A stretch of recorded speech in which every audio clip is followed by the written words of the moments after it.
Welcome to the 68th episode of the Jewish Drinking Show. I'm your host, Rabbi Drew Kaplan, and I'm very excited for this episode on wine at Bris Milah featuring Rabbi Hayim Leiter. Welcome, everybody, to this episode of the Jewish Drinking Show. I'm your host, Rabbi Drew Kaplan. I'm very excited to welcome first-time guest, Rabbi Hayim Leiter. Rabbi Leiter, welcome. Thanks for having me. My pleasure. My pleasure. So for those less familiar with Rabbi Leiter, he is many things. He received his rabbinic ordination from Yeshivat HaMiftar in Israel. He also got specific as a Milah ordination, right? As a mohel. Is there a term? Hasmacha, it is. You're musmach as a mohel. So I received it from my teachers. Yeah. A Milah, a mohel musmach, right? Ordination for that. He, in addition to doing weddings for chupot, so he'll do weddings in Israel for you, but more pertinent to our conversation today is that he started an organization called Magen HaBrit, which advocates for Brit Milah and educates parents on safe options for Milah, for Brit Milah, and really interestingly, connecting people the world over to mohelim. So it's not just education, but something that I think even beyond where you are in Israel, it helps people connect to actually getting Brit Milah for their sons. Yes, absolutely. Awesome. Okay, so there's a lot of Milah talk that's been coming out of my mouth, which brings us to the topic of what does Milah have to do with drinking? And it actually, so the ritual of Brit Milah is a well-known ritual with so many Jewish men over the centuries, millennia even, having received this ceremony. Well, and I think people know wine pops up during the ceremony.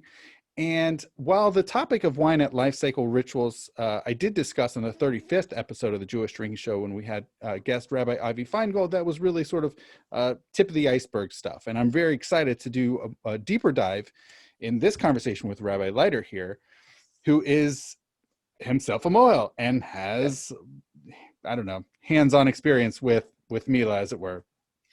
All right. So, how about I give like a little? Should I give like a little overview? Yeah. So I think people have been to Brit Milah here and there, but I think it's helpful just for our context. So, Rabbi Leiter, can you give us a broad overview of what are the steps? What's the typical procedure? Not the in-depth medical stuff. Just what happens step by step, right, of the Brit Milah. So basically, what's nice is there are a lot of people who are doing it now, like myself included, who sing and try and add a little bit of spirituality to the ceremony itself. And I once met with Rav Moshe Tendler, and he actually gave me a little tochacha and was like, the Brit Milah ceremony is beautiful enough. You don't have to sing.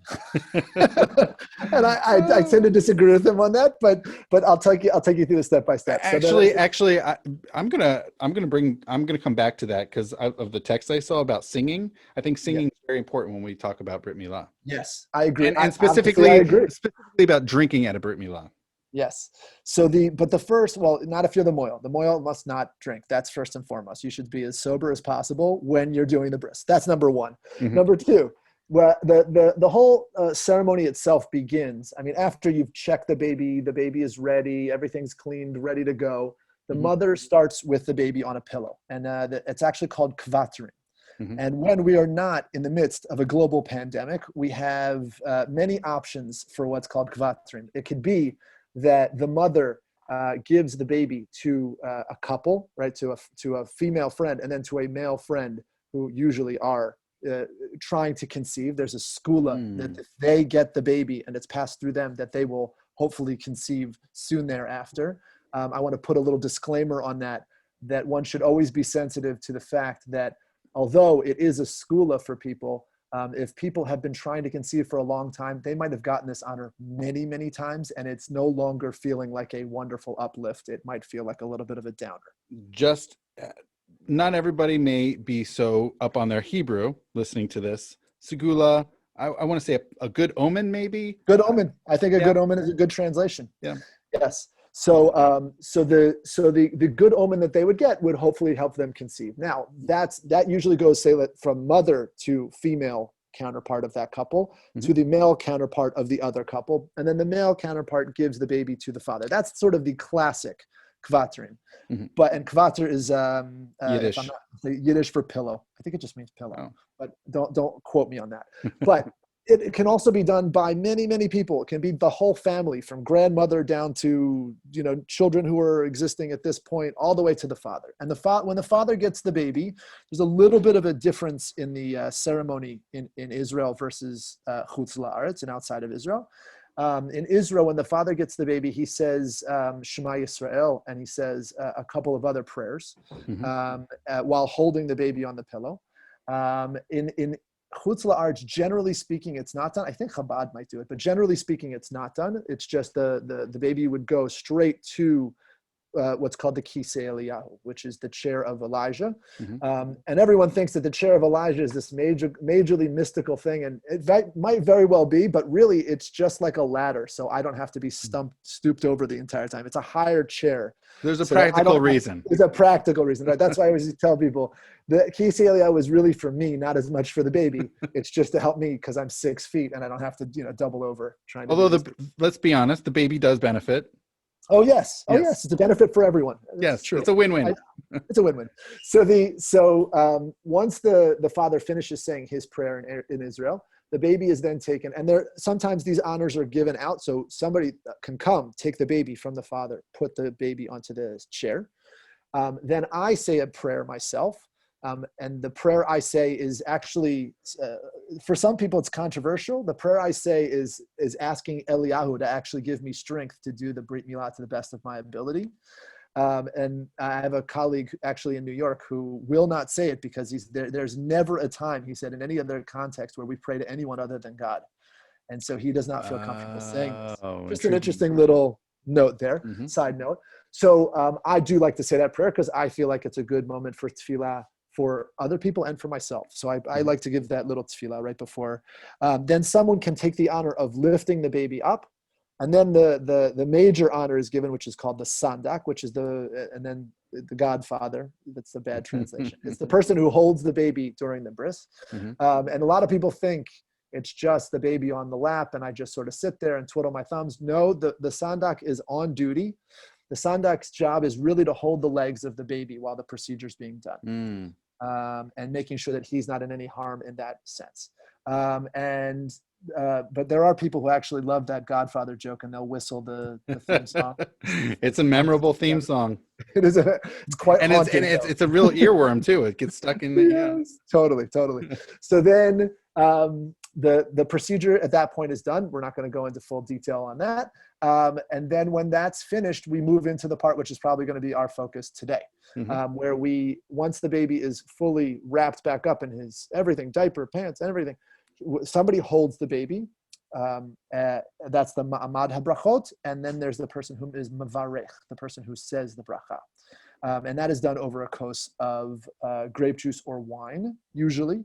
And then I'll sort of just take you to the end, and then we'll come back to the... Wait. Sorry. What? No, I'm just going to take you through those other steps, and then we'll come back into deep dive. Gotcha. Yeah. No. Just so everybody gets a full sense of what the ceremony is.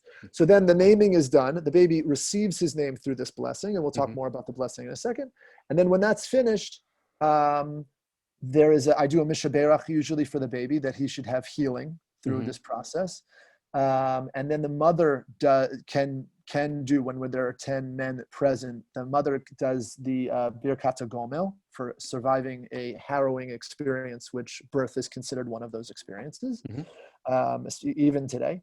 And then the last piece, we say Aleinu, which we say at the end of almost every tefillah. And there's actually a big question mark for me over that. I actually think we do that because it used to be done at the end of the service. Like it was done, and then the last thing, Aleinu, got tacked on to the end of this ceremony because that's what we would have done at the end of Shacharit or at the end of Mincha or whatever we were doing at that time. And then the last piece, somebody says Kaddish, right? So if there are mourners, Kaddish is said. And then somebody actually says Mazel Tov, and everyone starts dancing around and singing and doing all that. Okay, cool. So that's the ceremony. Awesome. I hope you've been enjoying this episode so far. I wanted to break in and let you know that if you have any ideas, you have any suggestions, you have any recommendations, please let me know. You can email me at drew@jewishdrinking.com, and I'm very excited to hear your suggestions. Well, thank you for that overview. And obviously, we're now getting into specifically the wine aspect, the drinking aspect. Otherwise, what are we doing here for Jewish drinking? Why do we have it? Like, why do we have wine at the Brit Milah? Brit Milah obviously goes back literally thousands of years to Avraham in the book of Genesis. It goes super far back. It precedes even the Jewish people, right? But before they even get down to Egypt. Wine's involvement, however, is not that old. In fact, it doesn't even go as far back as the Talmud. It's not in the Talmud at all as far as being part of the Milah ceremony. In fact, it's a really fascinating comment that there's a famous rabbi. His name is Rabbi Yosef Karo, for people out there. And so he wrote. He wrote a bunch of things, but his most famous work is called the Shulchan Aruch, the set table. But before this work, he wrote a work called Beit Yosef, or Joseph's House, and in there he's considering this practice of wine, and he says, well, it's really funny actually, because I looked, and he looks, he's good at research. He said, look, not in the Talmud, it's not there at all. It's not in Rif, referring to Rabbi Alfasi, and it's not in Maimonides.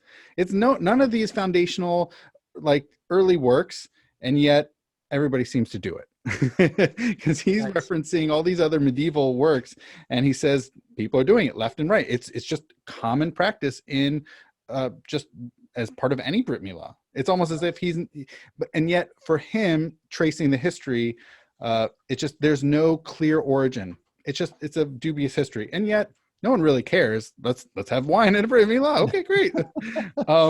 So he actually he proffers a reason, and he says, look, he quotes from Rabbi Mordechai ben Hillel, who was a 13th century German rabbi, who says maybe it comes from ultimately this text in the Talmud, and for those keeping score at home, it's in Brachot 35a, of Rabbi Shmuel and Bar Nachmani, who quoted Rabbi Yonatan, who said that we basically only sing song over wine. Nice. And then quotes from the book of Judges. Now, that's it for me. When you started earlier saying singing at a Brit Milah, and I thought, oh my gosh, that connects directly to both this Talmudic passage and then also what Rabbi Karo quotes, this Rabbi Mordechai ben Hillel, as saying is that is why we have wine here at a Brit Milah. It is because of this song aspect. This, and maybe a different word for song might be praise, right? We're praising God at this time, and that is why we have wine. That wine's a necessity. How could we have a life cycle ritual without wine? Without, if we're praising God, wine is a necessity. Well, in the Sefer that I was looking at, the Sefer that I've been pulling a lot of this out of will be coming from what's called Sefer Brit HaLevi, and the Rosh Kollel of my of Yeshivat HaMiftar, when I graduated, just handed me this book. It was such a nice moment, and he actually dedicated it and knew I was going to be a mohel. It's got a lot of stuff about Milah, so I'm going to be pulling from there a couple of times. Great. He connects this back, and this might have been what Rav Yosef Karo was talking about. He connects it back to the Levi'im. That the Levi'im, there was always... They sang their shir, and I believe it was Shir Shel Yom. Every day was over a kos, and I thought, that's insane. I mean, we do it in the morning at Shachrit. I could not do a kos every morning. I don't know about you. I'm not a big drinker, but I could not see doing it over a kos every day. But he said, Ein Shira, exactly like that. Ein Shira Elabit, right? You have to have it over a kos. That's number one. Number two, I have a great story. I have to share it. Yeah, go for it. When I first arrived to Israel, and then first made my way to Jerusalem when I met my wife, I started studying with a late rabbi whose name was Joseph Yurovetsky. He studied under the Rav Soloveitchik. And his chavruta, for those who are keeping their scorecards going, was Rabbi Lookstein, Haskell Lookstein. And he told me this great story about how when they were studying for their midterm, or I think it was their final, whatever it was, in Rav Soloveitchik's class, the thing that they were learning at that moment was that you can take any bracha and you can elevate it by doing it over a kos. Okay? That's it. Rav Soloveitchik paskin that if you take anything, any bracha at all, and you do it over a cup of wine, it elevates that bracha. They took a break for a minute. Rabbi Lookstein came out of the bathroom and held his hand like he was holding a cup of wine and said, Baruch, like that, at full volume. Everybody was on the floor. Okay, I don't know if you're supposed to elevate your bathroom bracha on a kos of wine, but Rabbi Lookstein, he was good like that. He still is good like that. So, but that's basically, I think, the idea, what you were saying. Anything can be elevated, right? You have this moment where now you're going to say a blessing. You're going to say a blessing where we actually delayed, right?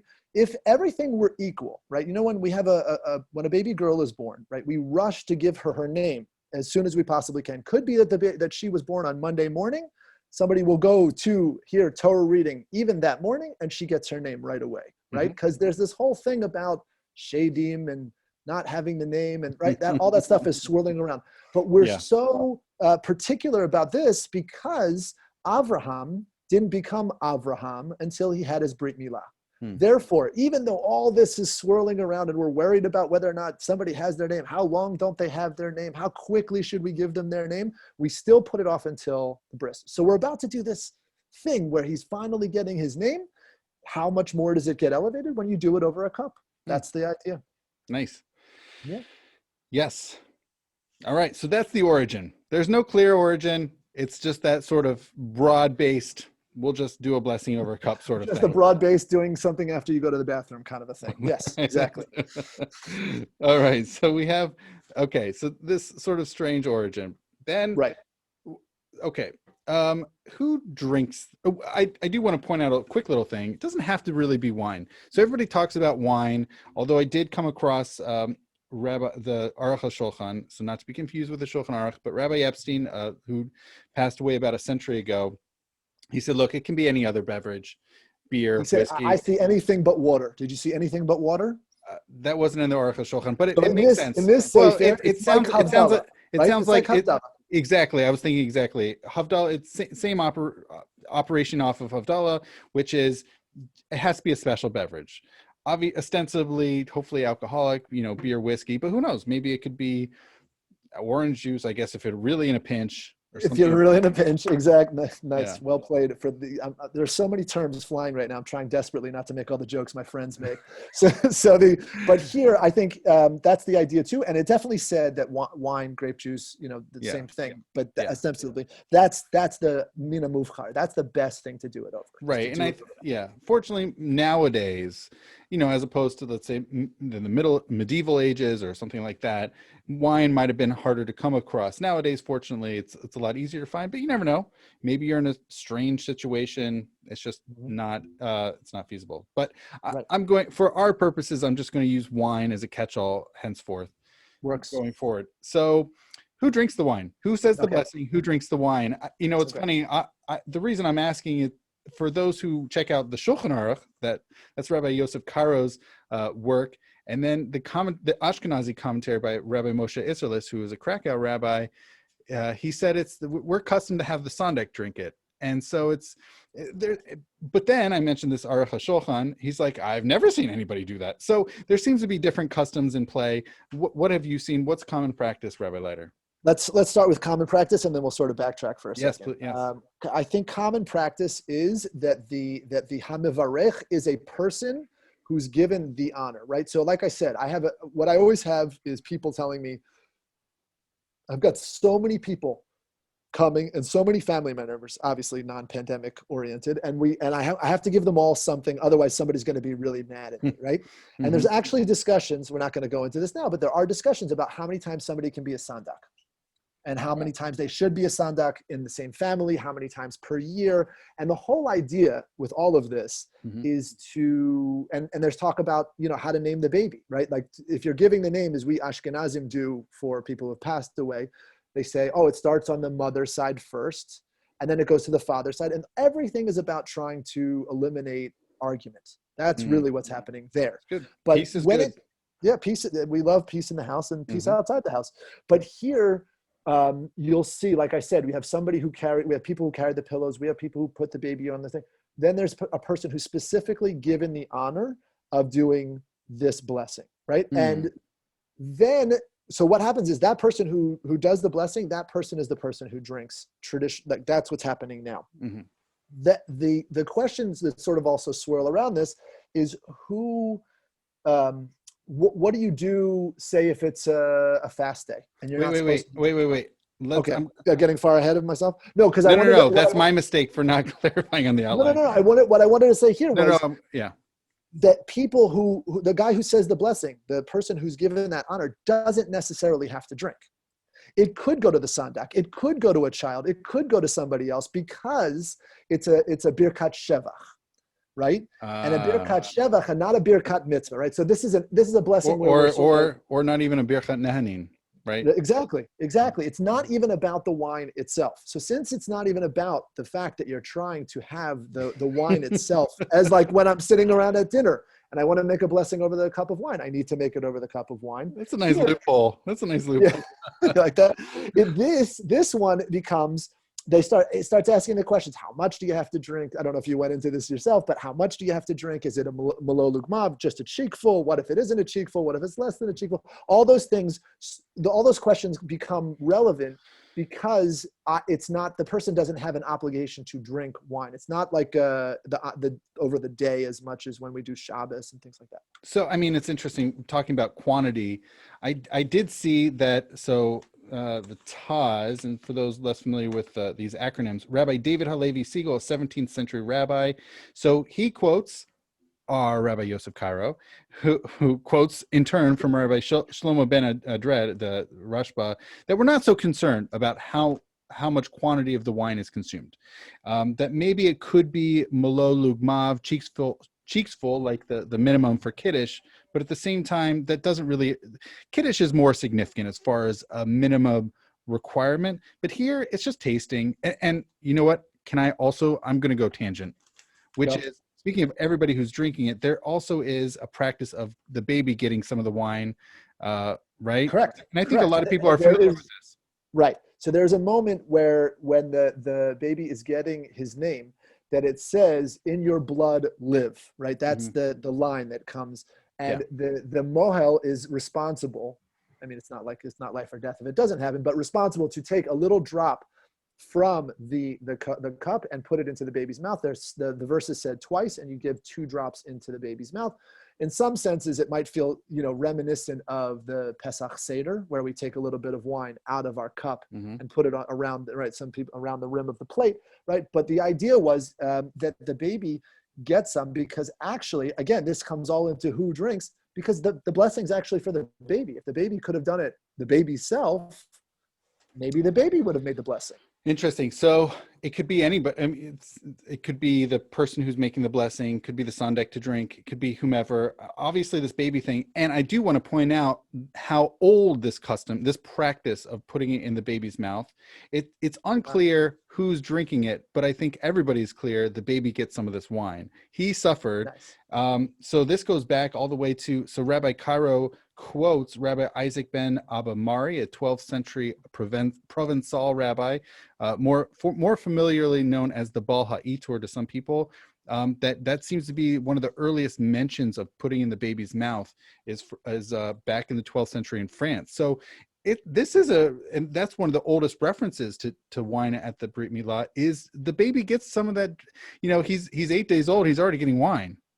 Yes, that's start him young. In my practice, I have a couple ways to sort of mitigate pain for the baby, and everyone always says to me, why didn't you? They see, I usually tell people to bring grape juice. I don't tell people necessarily to bring wine, because I'm under the impression from all the studying that I've done on this, sugar water, which is what I use, is almost totally enough, as well as we put a topical numbing cream on. So he doesn't really need to get verschnicked, but if it is wine, of course he'll get a couple of drops. That doesn't hurt anybody. Right.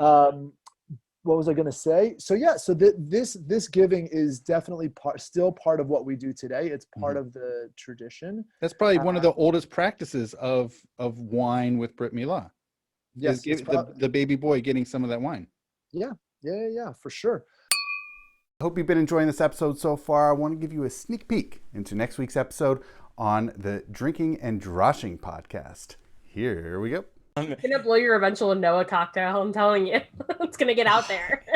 It's gonna get out. Noah cocktail? What is it, like a Long Island iced tea? Like, what is a Noah cocktail? So it might end up being that. Okay, you heard it here first, but we're still using it. Exclusive. Exclusive. Right. So you take. I hope you enjoyed that sneak peek of next week's episode. Now back to this week's episode featuring Rabbi Hayim Leiter. Interesting things also done with the cup. First of all, we always talk, I'm sure you've brought it up at once before, but the idea of having a kos pagum, right? Having a cup that's been blessed over, right? Or having had some drunk from it before. Yes, we talked about this before. I actually have not covered it. Ooh, okay, so I'm just going to cover it really, really minorly in detail. But Sure. once a cup has a blessing done over it, you're not supposed to make another blessing over it until you've added a little bit to it. Now, this comes into play today very consistently because there are people who believe there are two paragraphs in the naming piece. There's a first paragraph that ends korei tabrit, and then the second paragraph is where the name actually comes in. It says And by saying korei habrit, that is a blessing. Korei habrit.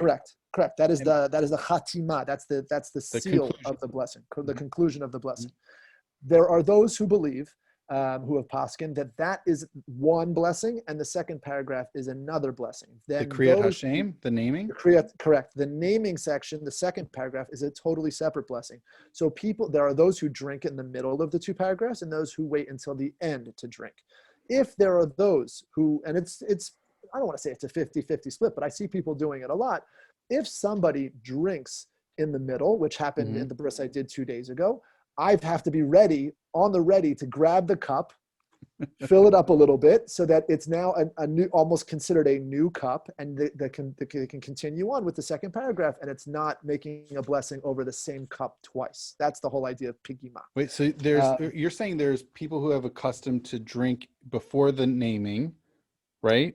And then there's a separate drinking? Correct. They do. So those people will drink drinkings. They're two separate drinkings versus sometimes just having one. Correct. There are those who do first paragraph, drink, second paragraph, drink, and they really don't drive probably after that. And then the other people who do the whole two paragraphs and then drink, right? That's one long blessing. Okay. Right. And I would imagine the basis for those who want to drink before the naming, before that Kriyat Hashem, is because the Kriyat Hashem they would consider to be a significant interruption between saying the Borei Pri Hagafen, the blessing, right? And then that would... It's an interesting thing because I don't think they say another Borei Pri Hagafen at the end of the second paragraph. I think they consider it still a blessing, even though it doesn't have Borei Pri Hagafen at the beginning. It's crazy, I know. They don't say Borei Pri Hagafen a second time, as far as I've never seen anyone finish the second paragraph and then say Hagafen again and then drink. I've never seen that. So unless they mumbled it under their breath and I totally missed it. No, it's just so fascinating. Why fill it up again? So why be worried about a kos pagum, about an incomplete cup, if your drinking has started?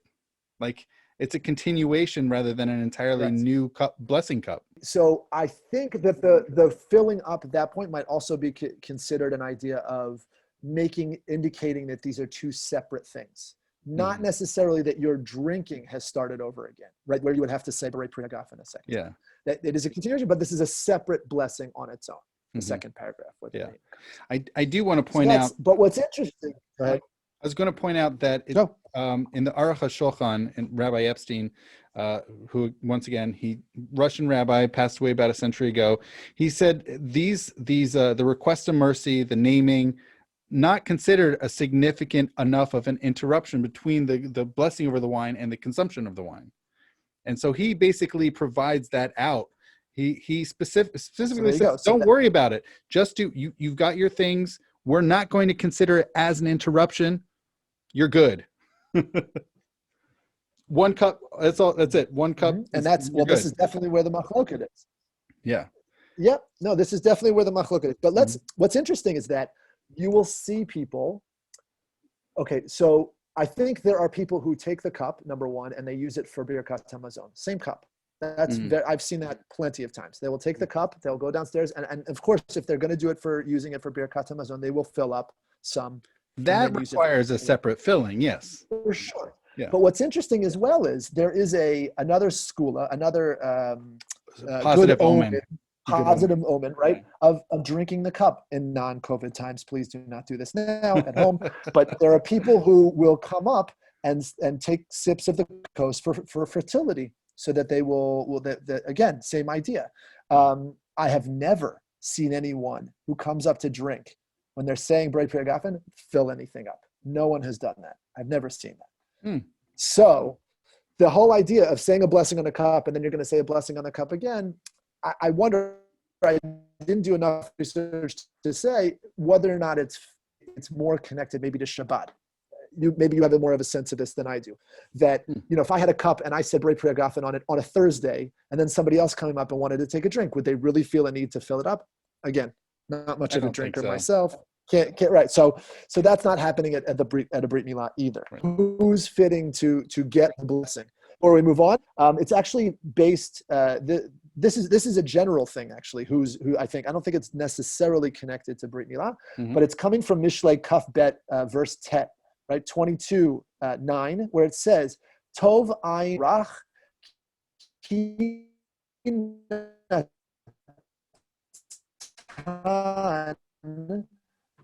milachmo." It's the verse that's being somebody who is of good standing, I guess you could translate that. Considered when you're asked to bless over. You do it. And it says, because why? There are shlosha devarim mikatzrim yamav v'shnotav shel adam. There are three things that actually shorten your life. And what are they? Mi shenotnim lo sefer Torah likrot ve'eno koreh. Somebody who's been given a sefer Torah but then doesn't read. Kosh shel bracha ve'eno mevarech. Somebody who's going to give in a cup but doesn't bless. Ve'hamanhig atzmo b'bnot sofer stam likrot ve'eno korei dichti. Okay, it goes on and on. I apologize about the third. But the second one is the most important. The blessing cup, and refusing that is not. Exactly. Your life will shorten. Yep. Yeah, we don't want to shorten lives. That's not something we're into. Yeah. Okay, so you want to talk about fast days? Yes. So we spoken about whomever can bless and drinking, but obviously it gets challenging when we come to fast days. Now, I think we could really break it down into two different categories of fast days. We have the sort of the minor fast days, and then we have Tish B'Av and Yom Kippur, which are two entirely separate categories. I think what people don't know about is the awareness on minor fast days. Perhaps the most appropriate person to be consuming the wine is the mother of the baby. Yes. And so that is brought up. She very much is a participant in the drama in what's going on. And she has a clear out. It's a clear out from fasting, yes. Which is that she's recovering. It's been a week, basically, since she gave birth. And so she's a very appropriate and fitting person to receive this wine. She is. Now, I will tell you from what I've seen.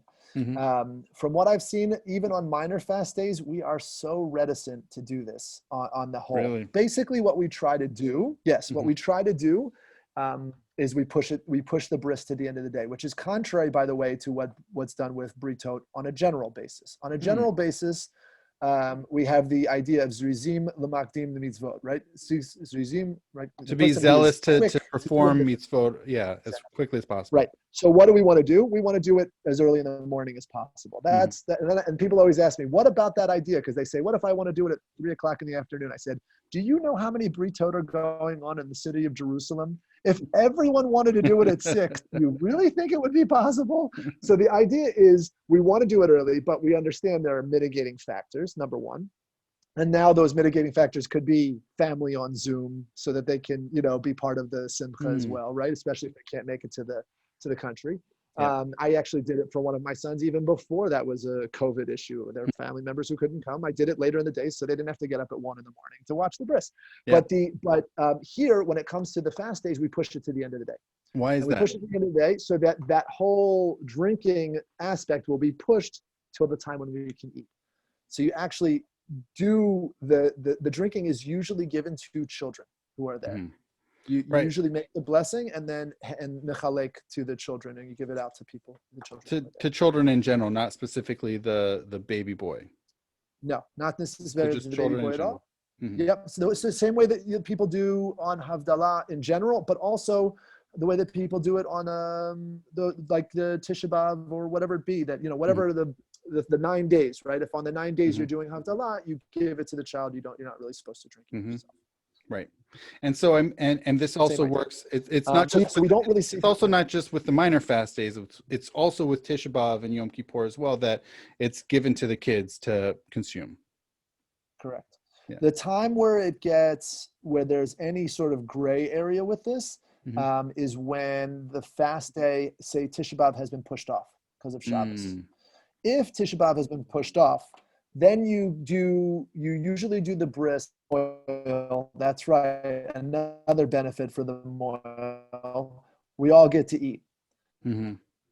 So once there's people who are eating at that point, have to push the bris all the way to the end of the day. But those, there are things written down that the minor fast days, the mohel sandak happen on general fast days that aren't nidche, that aren't pushed off. We just say, I once actually came to my Rosh Kollel and I said, I really don't fast well. Can I, it says very clearly, minor fast days, the mohel can eat. And he goes, if you don't feel up to it, there are other mohelim in town who can do it.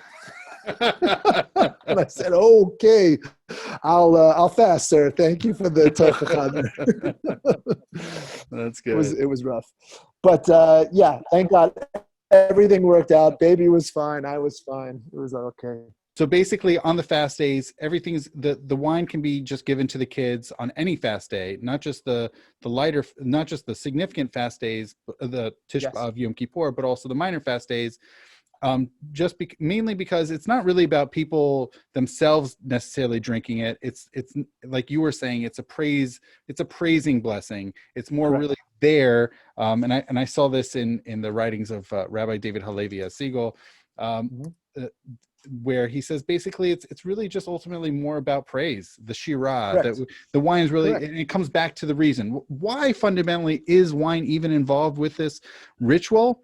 It's about the praising of God at this special this mitzvah, the special life cycle ritual. Correct. And here it says very clearly that since it is just shevach and it's just about the shira and shevach, there is, if anyone drinks lo lugmav, right? If I don't have a full cheekful, the person who said the bracha only has a little tima, right? Only a little taste. Or if it's given to just anybody else, it's lo have bracha levatala bechlal, because it's not a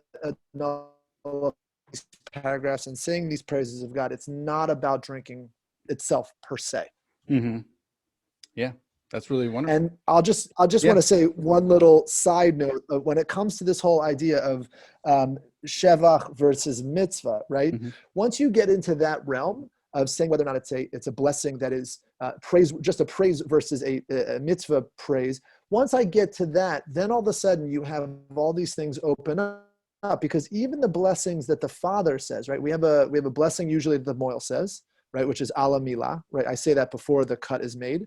Then there's two blessings that the Father makes in Israel. The first is lahachniso b'vrito shel Avraham Avinu, that, thank you for the commandment of bringing my son into the covenant.